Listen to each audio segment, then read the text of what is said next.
Hey, everybody, and welcome back to Absolutely Sure, No Idea. We are talking to Jinji Fraser today, who is, among many things, a storyteller, a raw chocolate maker, a mother, and just an all around amazing, inspirational human. Today, we're talking about how an unconventional path can unfold, how to not white knuckle it and still find your version of success. I mean, her raw beauty and high cheekbone excellence is on display, but also on display is her magical ability to be okay with not knowing, which is such a powerful tool when you are not quite sure what comes next. So, if you really want to pick up on Jinji's vibe of how to do it, because it just felt so easeful. So, I think Yeah. this is a really inspirational one to listen to. And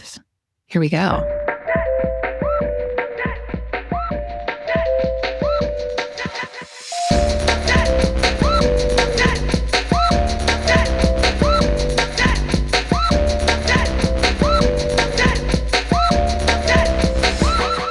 I mean, I think we're collectors of really amazing people, you and I, David, wouldn't you say? I would. I just went and visited all my West Coast people, and I was just like, oh my God, I love all of you because you're all amazing humans and do rad things. 100%, because I think some of the most amazing inspiration are just people around you in everyday life that are doing rad things that you may or may not know about to inspire you to keep going on your journey. And who we're interviewing today, my dear friend, Jinji Fraser, who wears many hats. Among them, not Baltimore hidden gem, like you're a known gem in Baltimore, but you were very much beloved. Like people who come to your shop get to experience not only your chocolate, but the environment that you have created. It feels very communal, like you're being welcomed into a vibe. And I think that's a really fascinating thing that you as a person have created with your father, with your good friend Jonathan.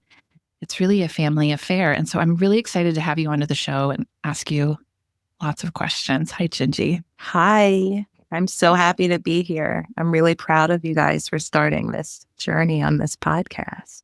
Thank you. Amazing. Thank you. Not to diminish any of that, but shout out to your fucking cheekbones, girl. I mean, I'm trying to get like my little It's ankle. giving Janet, honey. It is amazing. I love. Okay, I just needed to say it because I was going to They're think about it the entire distracting, right? time. They're They are. We just had to distracting. get it out. We have David on the show for guest moral support as well. It's my role. I'm okay Yes, with it. I love it. Totally. So probably if you're listening, you have never heard of Jinji or Jinji's chocolates. And guess what? You should. They're magical. But that's only a small portion of what is so interesting and amazing about your journey, Jinji. And I just kind of want to take it back. Let's rewind, because I think one thing that trips a lot of people up on creative or more unconventional paths is that it's not a straight line and everyone else around them is doing a straight line, and therefore we think we're doing it wrong. Does that ring true for you? Yeah, I've never thought I was doing it right. Like I've always thought that I was just like a little bit left of center with every decision that I made. It felt like, oh, wait, there was another way to do this. And I did. I tell my dad, so my dad is left-handed, and he's one of the only people that I've known who's a left-handed person, just like through and through and through.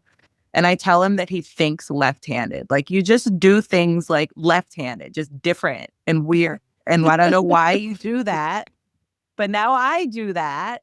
And we're just both operating on like just this other wavelength that, yeah, it can feel very wrong sometimes. But, you know, along the way, finding purpose and finding things that we really believe in and like being convicted by different things that fills in those gaps, like that fills in those moments of uncertainty and those moments of wanting to veer out of our own lane and into someone else's and do things like other people. It just kind of makes all of that it makes it the distraction that it is and keeps us on our journey, however crooked the road might be. Well said. Yeah, I think it's really important to double down on your why and that sense of purpose and what is fulfilling in the day to day, but also the bigger picture of what you're doing and why you're doing it, which I definitely want to get into because even that, I think has evolved. So much. Like chocolate itself would never have been enough to keep us in this business for as long as we have been. Chocolate was never enough to fill this time. So yeah, it's evolved a lot. So let's talk about where it all started. I know you get this question a lot, and I'm going to ask it a little bit differently than I think you've been asked it in the past. Looking back at your early career, you worked at Under Armour for like everybody knows who Under Armour is, especially in the United States. You worked at Under Armour, then living classrooms, even a high-end salon. What did you like how I threw that in there? One of our first dates, Jinji and I had a friendship get to know you date. We went and got burgers in Lauraville or Hamilton. I always mix them up. Oh my God. And I said, okay, if you had to talk about your life story in chapters, what would the name of each chapter be to now? And there was one around the salon. Okay. That's because you know how you have to connect the dots to like where you started and how you got to where you are kind of thing. Yes. None of mine makes sense. And in the moment of when I was at these places and doing the thing, it was like, why am I here? Like, how did I find myself here? Constantly feel this way in life. Like, how did I get here? Just looking around and who's around me. But I've begun to trust that it all just makes sense in the end. I know that when I worked at this place, I met this person who introduced me to this person. And because I met this person, then I started doing this. And when I was at the salon, I met this other person who had a husband who was a VP at Under Armour. It just all like connects in this weird way and pick up like these little skill sets as I go. Mm-hmm. Whether like at the salon, just working with all kinds of personalities and people. And, you know, before that, it had been just randomly, I was working with someone who was doing web design and like branding and that kind of thing. And I was a kid, like I was so young in like those parts. But even now looking back, it's, oh, like that all totally tracks. And it just makes sense how it happened. So that's why I can't forget about it, but it's just hilarious when it comes up because my God. Yeah, I think we've all had those old jobs that you're like, what was I doing? But then it connected to something else and you're like, well, that's what I was doing. That's what I was doing. Sometimes you're in like I have a friend that used to like still always describe it as like, sometimes you're just in the hallway and sometimes that job is like a hallway. And that hallway, the hallway's uncomfortable. You're like, not sure what I'm doing. I'm waiting. Like, what's going on? But if you just look back, sometimes you're just in the hallway, but it leads you to better places. You know? I love that hallway metaphor. I was in an alpaca birthing hallway circa 2002. But you know what's so interesting about this is you were a person in those moments. You made those decisions for certain reasons. As we grow and evolve and change, our idea, I'm using air quotes here if you guys are listening, not watching, of what success is that sort of guides those decisions, right? We'd never really make decisions unless we think it's going to get us somewhere differently than we are now. So whether that's coming out of college and success is just being able to pay my rent. So I'm going to get this job waiting tables. And then growing up a little bit, success is being able to take a couple weeks off in the summer and have a cool trip, whatever it is. What did you think success was supposed to look like? And at what point did that definition start to drastically change? I don't know why I'm like this, but like I never really thought about that until very recently. I'm just someone who participates. Like I wake up and I participate in what the day has to offer me. I am just like, I try to be positive and just talk to people and just see what happens. And I think that just having that mentality along the way has just helped me train for opportunities. And I had no idea that I was training for them. But I don't even know how to answer that question because I never really put a definition on what I should be doing. It always just felt like no matter what I'm doing, I feel like there's something way greater, like down the road that uh, I don't know. I guess I just have to like play along in this game and like see where it takes me. But I never have felt content in a space that I've been in the way that I feel like success may kind of feel for people, like, oh, I've made it, or like I'm doing it right, or I figured it out, or like whatever. I've never felt content. It's always felt like this is a chapter and this is not my book. This is not my story. This is just like a part of my story, a part of my book. And I'm just going to keep moving. Like whatever it is, I'm just going to keep moving. And there's discipline in that, right? There's discipline in allowing and like just suspending whatever kind of like judgment or anticipation or expectation, just like suspending that and moving through life just as it's unfolding before me. It takes discipline, but I have a lot of discipline. That is something that I do have. Let's talk about where that came from. Oh, no. Well, you get to define this however you want. I know people ask you this a lot, and you have an athletic background, which maybe there's that, which I think is fascinating because that it feels so foreign to me. And I think for a lot of creative people. But how did it come into your life in a way that still resonates with you today? Discipline feels like a word like success a little bit. Do you think that someone can be born with a personality that is disciplined? Or do you Yeah. think that it is something that is definitely picked up along the way? I was a swimmer for many years, many, many years. I was swimming 12 months a year by the time I was 5, and I did it for decades. It's a very demanding sport. It's a twice a day, sometimes 3 times a day. And, it was all through college and high school years and all of that. I knew really early on what it was to make sacrifices and what it was to make choices, what it was to choose to go to bed instead of staying up late and waking up early and knowing that I have to plan my day around these things that I have to do. Those were lessons that I learned super, super early on. And I think it just became a part of my fabric. Like, I think that it really just, you do something for long enough and you train the mind for long enough and it just starts to define you in a way, I think. How do you apply that now? I mean, your life is so radically different now. It's funny because it gives me a lot of freedom. Like, whether I feel that I'm living in a disciplined way or not, I know I can. I always know that there's nothing that's too hard.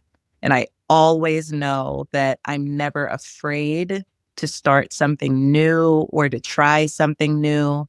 I know that if I fail at something, that I can start again and that I'll always wait a table and it'll be okay. Like, I just move through Bless my your life with heart. not a lot of fear around like things being hard or things being tough or life being demanding or having too much to do or whatever it is. Like, I just understand very, very well just that tomorrow's another day and they're all choices. Like, you just keep making choices all day long. And I'm really comfortable in that space. I think that's one of the things that makes you, among many reasons, so special is because you really do have a healthy relationship with hard. Oh, yeah. Yeah. I can take it or leave it. I can take it really, really well, and I can leave it really, really well.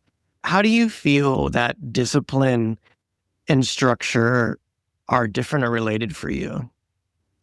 I think that for me, to put structure on my life feels like an act of discipline. And sometimes I feel rebellious against that because of how I lived for so long. And I'm like, "Woo, the parents are gone and I don't have to have a schedule with a All right. structure anymore. And I'm going to practice in the morning and I don't Right. do all." So like sometimes I feel very rebellious around structure and the discipline required to maintain that structure. And then other times I'm like, no, I know how to do this and I need to start going to the gym and I'm just going to do it. And I'm just going to have this new structure in my life where I get up in the morning and I go to the gym and I start everything before anyone wakes up and I'm fine and I can do Yeah. that. So again, just like the tapping in and out and trusting that my discipline will allow for structure in my life when I need it. How did that come into play or feel similar or different when you became a mom not that long ago? Oh man, that was so crazy. It was helpful. It was definitely helpful just not being afraid of the endeavor. But there isn't anything, even a 20-year career in swimming, there is nothing that could have prepared me for motherhood. Every year I was walking Jack one day and talking to you on the phone, Piper, and you knew so like you just like were so and I tell this to Jonathan too, who I work with and my dear friend. You just were really easy to talk to about it. And I was just like, I don't know what I'm doing and I don't know how to do this. And I don't even know what you said, but I know I felt a lot better after we talked. And it was just like I don't know. And it was also COVID. Like he was Mhm. born in Mm. 2020, um, during Oh, the second shutdown. It was just a whole new world. And it continues to, even with that out of the way, like every day is a different day and a different challenge. And I feel like I'm only now starting to like really grasp this mountain that has interrupted. In the most beautiful way possible, of course. of course, of course, of course. Yeah. Like, how has having Stokely impacted or even changed your why related to creativity and business, if at all? It's really important to me to do meaningful work.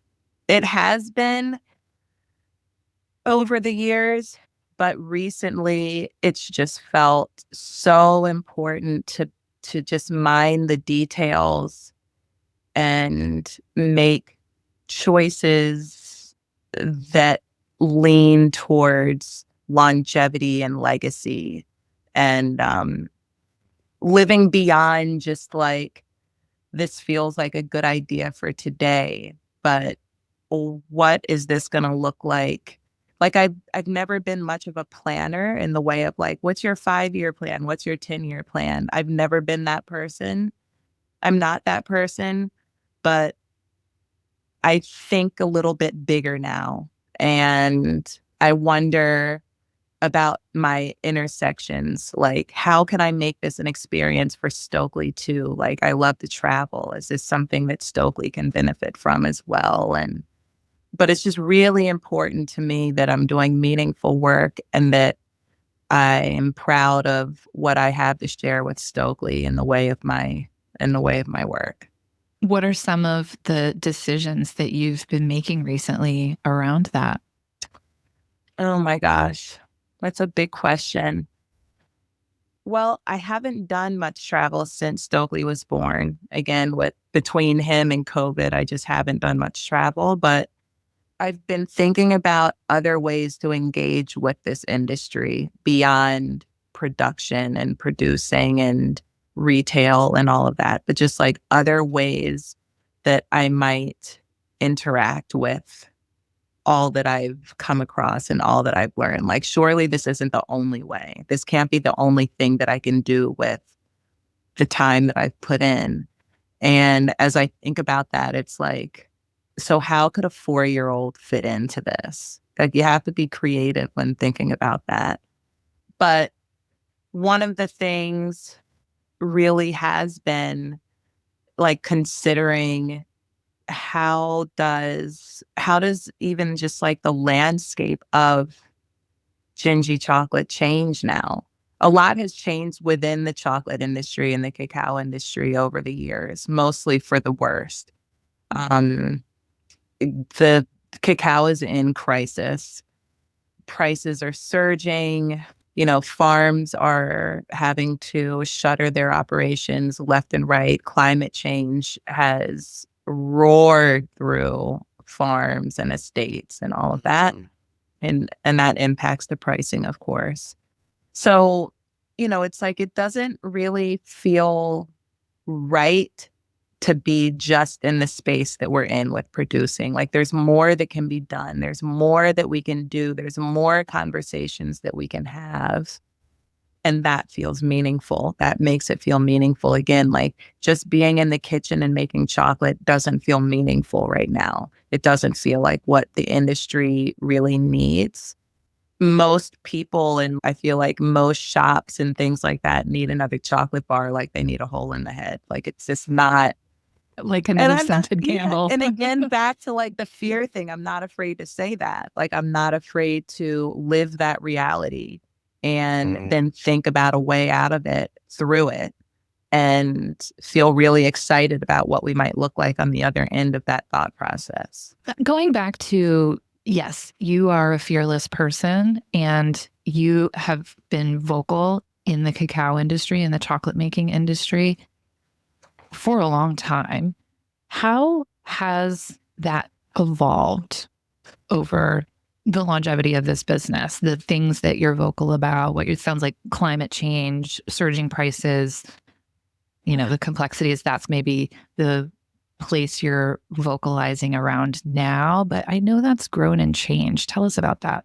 In the beginning, I wasn't really vocal about anything. I didn't even know, like, I didn't go into this thinking I'm going to own a business. I didn't go into this thinking I'm going to open my own shop and I'm going to do all of this. It's something that just pulled me in. I arrived and I looked around and I said, what the fuck is all of this? Like, what is all of this? What do I do with this? Why am I here? And how has this even occurred? So it was a very like disorienting. I just love that though. Can we just for like 2 seconds pause and be like, I love that. It's like literally how I started a record label. I was like, I don't really know any of this stuff means. Like, thank God we had like hired a lawyer in the beginning because it would have been horrible. But yes. Sometimes the passion is bigger in the beginning, which is how we get there, which I love that. That's magic. I mean, it is magic. It doesn't happen for everybody and it doesn't happen all the time, but that moment is really magical. There's just so much like potential and like universal promise in that moment. Like, just believe that you're here for some reason, for some good, and then go with it. Yeah, because I think when you started, I mean, there was like more of an academic interest in like food anthropology and then health. Right. And then that kind of evolved. Yeah. Right. Then that got boring like super fast. And then what did you find yourself anchored in?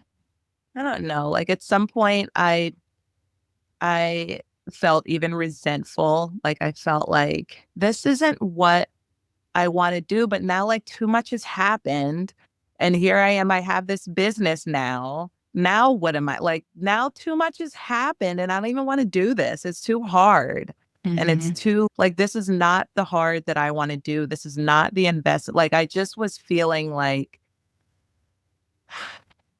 it was really, really tough. It was very tough. And I wanted to do something different. And this was like probably just a few years in. And there was just these little nuggets, these little messages along the way where it was like, stay. I Mhm. promise, stay. And I did, and that was probably our first moment of like evolution, probably around 2015 or so. And that's when we started. Remember Cacao Crossings?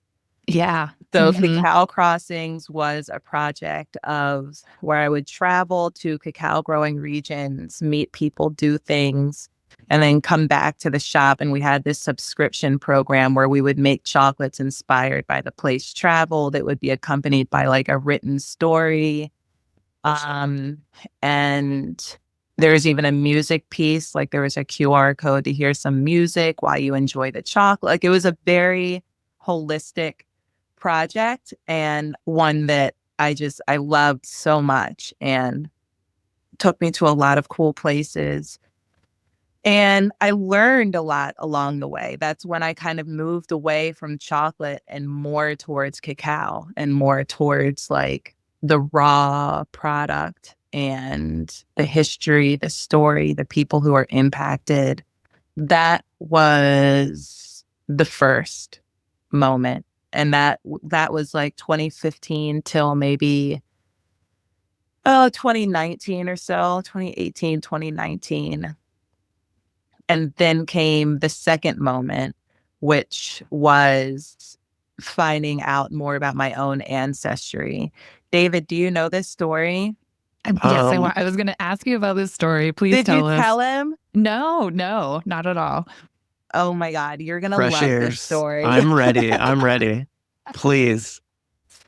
Okay, so yeah, so this is around 2018 or so. Our business started in 2012. So this is 2018. And I was having breakfast with my dad, and we were just chatting. And I asked him about where the last place my grandfather had traveled to. He had died when I was 1 or 2 years old, long gone, but he was a hobby photographer. And I was curious, like, where the last place he went to for, taking pictures was. And my dad tells me that it was to Guyana, the country of Guyana, which is next to Venezuela in South America, only Caribbean country in South America. And I was like, oh, wow, why did he choose Guyana? And so come to find out, he went there because that's where our family is from. No, had no idea. I'm learning. Mm. Like it's happening live. I'm like, whose family? This step? That family's not. No, my family from Alabama, not from Dallas. So we're going through this whole thing. And I said, are there any pictures from the trip? And he had this picture, like in his phone, a picture of a photograph. And it was my grandfather, Norman, standing with who his cousin is, and standing with his cousin, who was a woman. She was like a very strong woman. Like you could just tell she was wearing like a tank top and a long skirt, but you could see like her muscles and a very strong woman. Mhm. And dangling at her hip, she had on like I don't know, like a belt thing. And dangling from her hip was a machete. And I was like, why has she got a machete?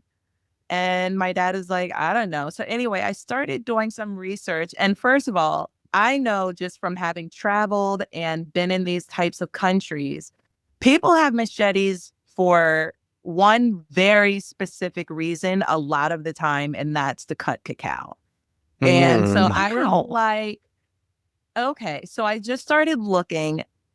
Long story short, there's a Fraser family land trust in the middle of a densely growing, organic, wild cacao grove.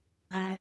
That's This is a full circle moment crazy. right here. Yeah. It's That's too amazing. crazy. It's too crazy.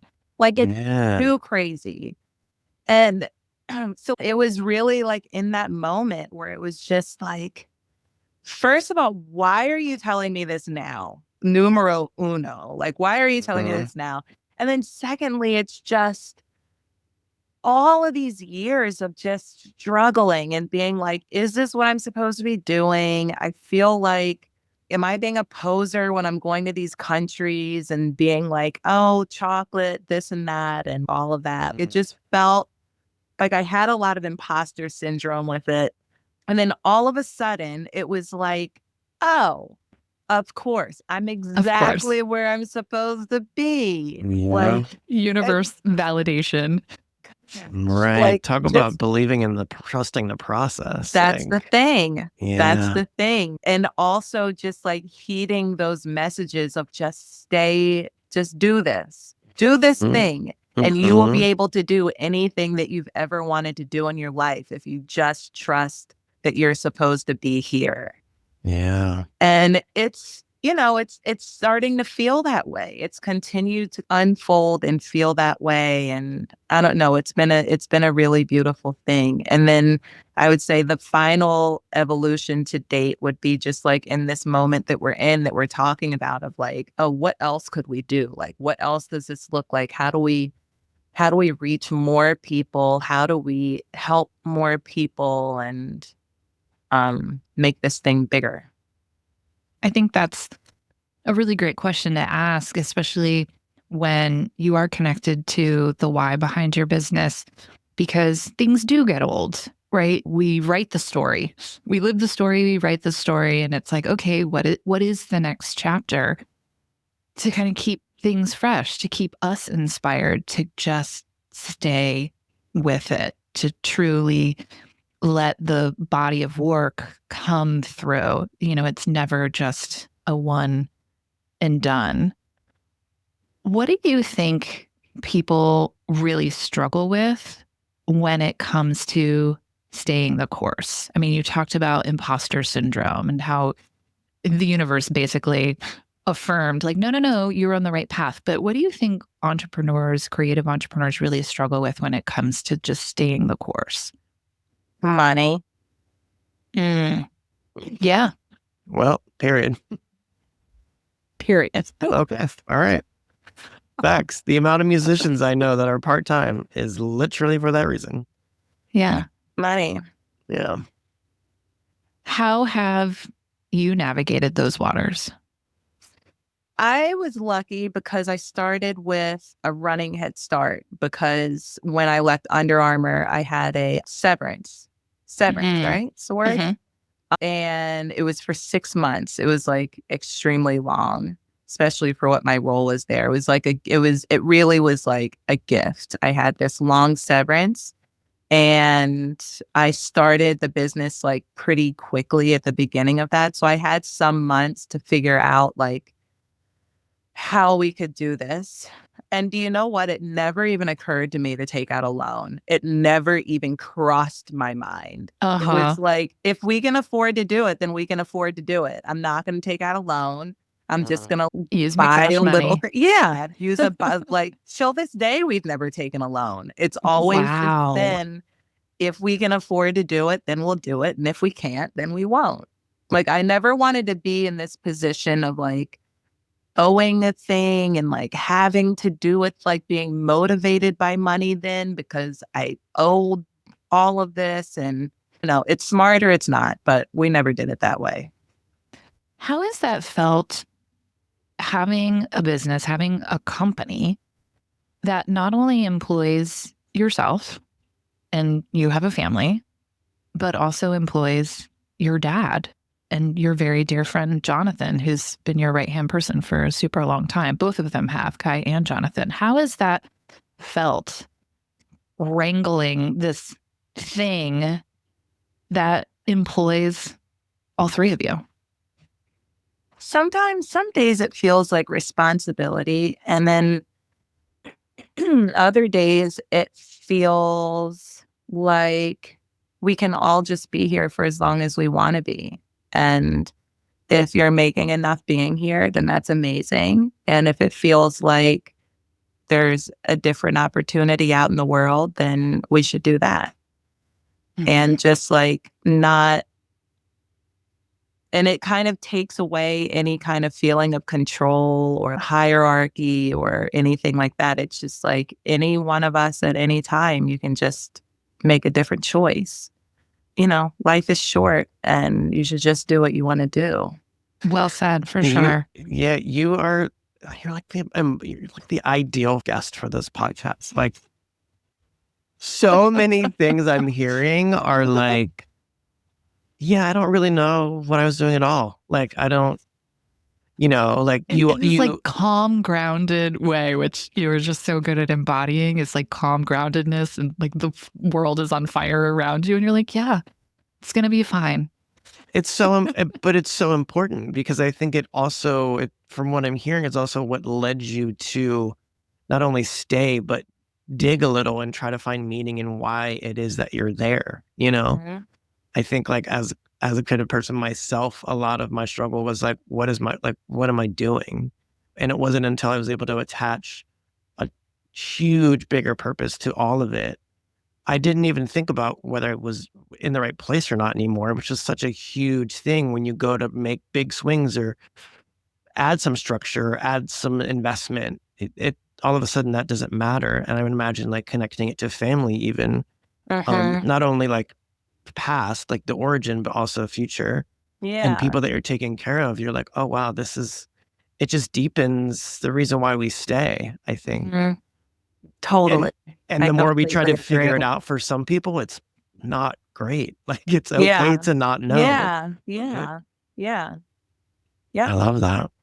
The story goes from the internet. This I actually, well, no, I think you had told me this early on when we had first become friends. But the story goes that your business began when you picked up a postcard for a chocolate making class. Pause. If you could sit down with that version of yourself who just picked up that postcard, was like, ooh, chocolate making class, how fun. What would you tell her?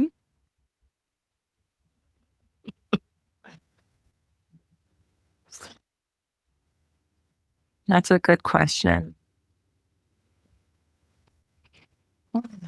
That's a really good question. That was so long ago. I was in my 20s. Just a baby, Jinji. I don't know what I would say. I feel like I had to do it. I had to do it like that. Like I couldn't have had any spoilers. I couldn't have had any hesitation. I had to go into it with the gusto that only a 20-something-year-old person can do that has very little to lose. I couldn't have known that 13 years later that I'd have a kid and a house and a husband and a this and a that. You can't play the tape forward when you're in that place, because it's that, like what David and I were talking about earlier, like it's that spark of magic that only just happens right then and there. And if you have too much information, if you know too much, then it's not gonna spark. It's just gonna feel overwhelming and too much, and for the good or the bad. Like I wouldn't have wanted to know all the amazing things that have come my way or the hard things that have come my way. Like for whatever reason, you just can't know too much. And I really didn't know anything.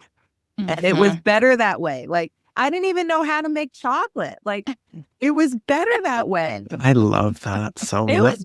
It would have been way too hard. Like if someone was like, oh, well, one day you're going to have to buy an $8,000 roaster and you're going to have to go and take like a class over here and you're going to have to learn like what winnowing means and what, like, it's too much. All I needed to know in that moment was that, oh, this looks cute. I love that. Because so much of that stuff is their way, right? Yes. Like I'm a brat. Don't tell me how to do anything ever. Pretty much. I'm an Aries sun and moon. Like, don't do it. It's not going to work out well for anyone. So, but if I can follow my own curiosity, I will get to, in your case, like the version of the chocolate making path that you're meant to be on, you know? Exactly. Like I heard something the Exactly. other day where it's like, there's people who are desperate, delusional dreamers, and the desperation part is the part that messes most of us up, right? Be a delusional dreamer though. Be 20 and not know Right. anything about what you're doing, Right. and like dream. And that's it. Don't And ever stop. no, like I wouldn't have, yeah, I mean, I can't overstate. Like I couldn't have known any of the good or the bad. I wouldn't have been able to even grasp it. I wouldn't have been able to even, I didn't even know what I wanted. Like I didn't know. I just found myself with a postcard in my hand. Like the universe knows that I need very literal messaging. Like, make it clear. Don't Like, disguise it. Yeah. Like if y'all want me to go away, make it crystal clear and I'll figure it out from there. And that's the other thing about me is that like make it crystal clear. And also I figure things out. Like I'm very resourceful and I can figure things out. What's one thing, if any, that you really have to create in this lifetime that you haven't yet? It just the opportunity hasn't presented itself, the time, the right signs from the universe. What's one thing that you feel compelled to create that you haven't yet? A true document of the human condition around cacao, which would comment on ancestry, which would comment on current state of affairs, on the future. A true document that that gives testimony and witness to humans and communities in these countries and in these places. It's really important to me. And I don't know what form that document is in.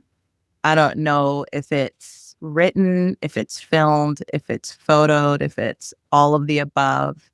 I don't know my position in it either, but I think it's like my thing. Like I think that it is my thing. And I think that it is for me to do, to like figure that piece of this thing out and understand how what I'm doing now folds into that. And I feel like once we like wrap our heads around that and once we do figure it, it'll have a nice bow on it. I think that just like a hair salon in 2005,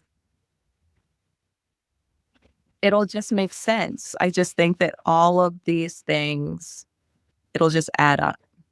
But that's the one thing that I want to do. Does the document speak to the legacy aspect that you were talking about earlier? Right? It lives. Yeah, I love that. Yeah, it That lives. makes sense.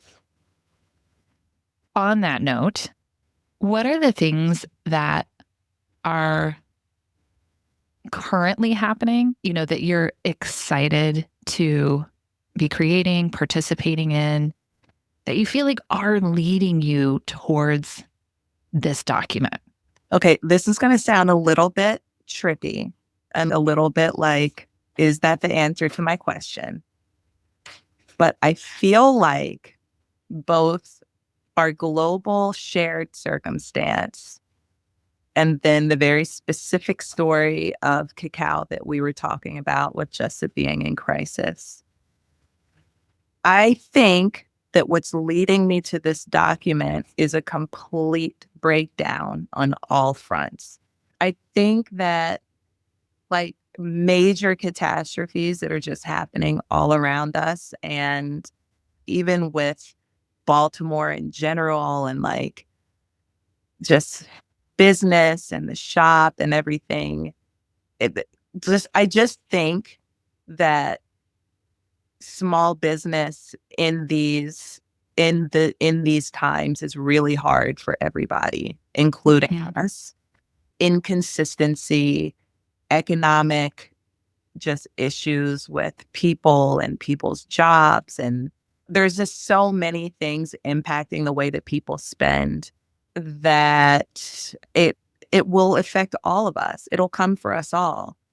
And not that I'm excited for it, but again, I just trust it. Like, I just think that whatever becomes untenable, whether it's globally, locally, personally, whatever it is making space for this next thing that I'm talking about. Everything is just making space for it. Everything, everything, everything. I'm not intentionally ending anything. I'm not intentionally like setting anything on fire, but I'm just participating. I'm just waking up and I'm observing and I'm doing and I'm seeing and making choices and decisions based on it, not reactive and like chaos, but just more like, okay, I probably wouldn't have done that on my own, but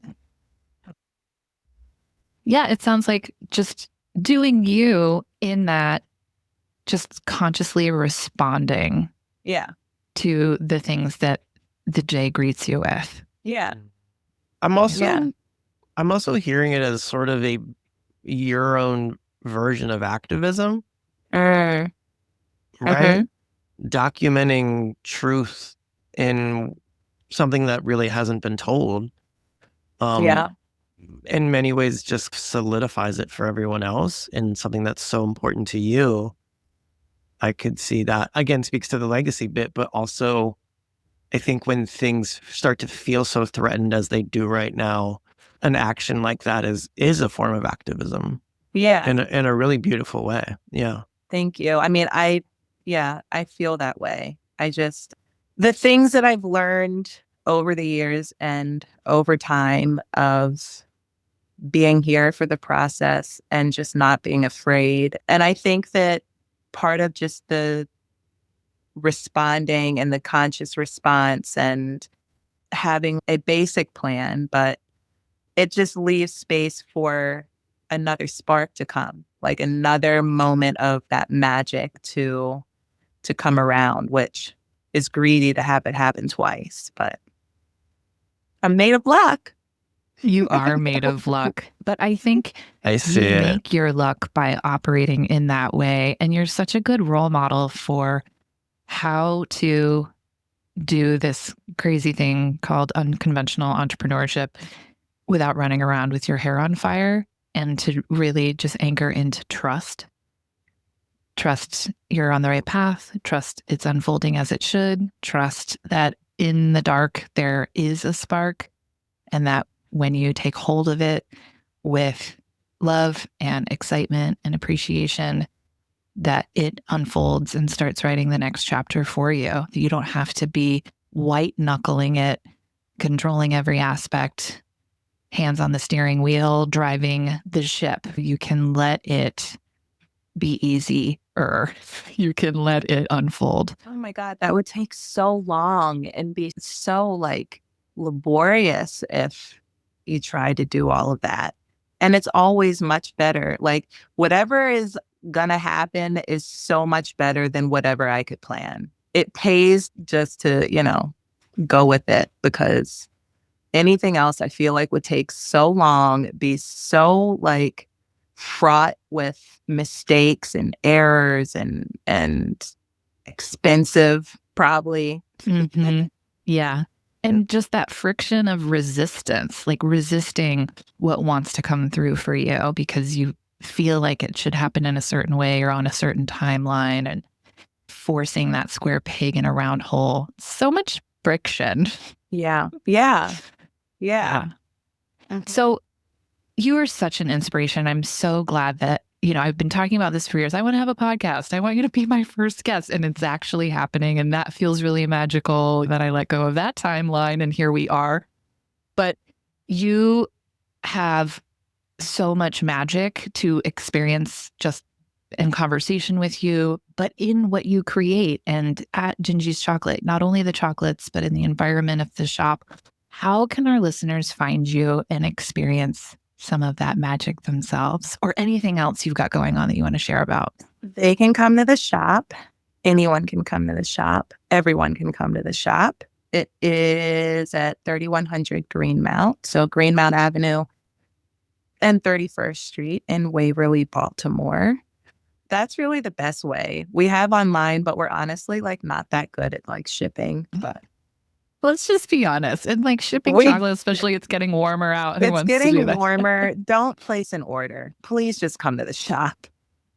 I love that. I'm not, for years I pretended that like shipping is like part of what we do. It's not part of what we do. You should see the mayhem and the chaos if we have like 3 orders. So I don't like it. I don't want to do it. And I would love to talk to you in person at the show. Yes. And experience some of your amazing drinking chocolate among the artistry of the individual pieces that, I mean, each piece is a work of art. There's magic. So Jinji, thank you so much. We've loved having you on. This has been such a blessing and so inspirational, I think, for a lot of our listeners. So thank you. Yeah, I'm so happy to do it. David, I love meeting you. So nice to meet you too. I can't wait to drink some chocolate in person. Me too. It's going to be amazing. Yeah. I'm ready. Well, that's a wrap, my friends. And listen, our goal is to grow this community of creative, unconventional folks on the path less traveled. So if this episode hit home, help us work the algorithm gods by taking 30 seconds to follow and leave us a review. It truly helps more people find the show, and we'll see you next time.